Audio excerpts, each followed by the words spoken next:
Қазақстан халқы тілдерінің республикалық фестивалі және Қазақстан Республикасы тәуелсіздігінің 30 жылдығына орай облыс мәдениет тілдер дамыту және архив ісі басқармасының бастамасымен 1 және 30 қыркүйек аралығы тілдер айлығы деп жарияланды. Аталған тілдер айлығы ресми түрде 27 тамызда этнос жастары арасындағы қазақ тілі білгірлерінің тіл парасат облыстық конкурсымен ашылды. Мемлекеттік тілді кеңінен насихаттап, әр ұлттың ерекшелігі мен құндылығын көрсету мақсатында тіл достық құралы атты тілдер фестивалі ұйымдастырылды.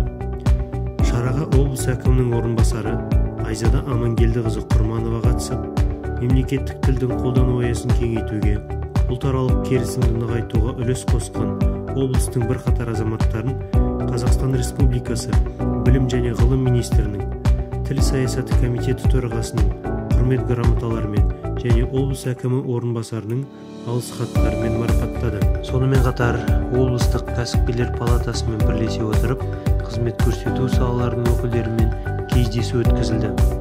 Шараның мақсаты мемлекеттік тілдің тұрмыстық қызмет көрсету салаларында анықтамалық ақпараттық қызметте қолданылуын қамтамасыз ету, оның әлеуметтік рөлін және деңгейін арттыру болып табылды. Аталған кездесуге өңіріміздегі құзырлы органдар, сауда орталықтарының, дәріхана желілерінің, жолаушыларды тасымалдау мекемелерінің және жергілікті зиялы қауым өкілдері қатысты. Шара соңында халықаралық қазақ тілі қоғамының облыстық филиалы мен Павлодар облысының кәсіпкерлер палатасы арасындағы өзара ынтымақтастық туралы меморандумға қол қойылды.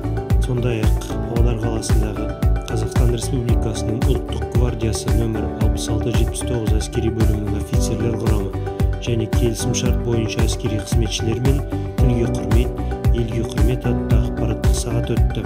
Облысымызда алғаш рет Баянауыл ауданы Торайғыр ауылында республикалық Сұлтанмахмұт Торайғыров атындағы көркем сөз шеберлерінің конкурсы өтті.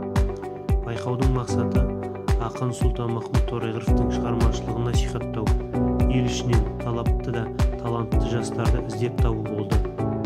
Конкурсқа еліміздің түкпір-түкпірінен 18 бен 28 жас аралығындағы өнерпаздар қатысты. Байқау ережесіне сәйкес үміткерлер ақынның кез келген шығармаларынан үзінді оқып, өз өнерлерін ортаға салды. Іс-шара соңында конкурс қатысушылары Торайғыровтың мұражайы мен кесенесіне барып, ақын рухына құран бағыштады. Сондай-ақ Қазақстан халқы тілдерінің республикалық фестивалі аясында басқарманың бастамасымен 1 және 30 қыркүйек аралығында жарияланған тілдер айлығы шеңберінде қалалар мен аудандарда өңірімізде тұратын халықтың мәдениеті мен тілін, тарихы мен тұрмысын насихаттайтын 200-ден астам түрлі деңгейдегі онлайн іс-шаралар ұйымдастырылуда. Аталған бағыттағы жұмыстар жалғасын табуда.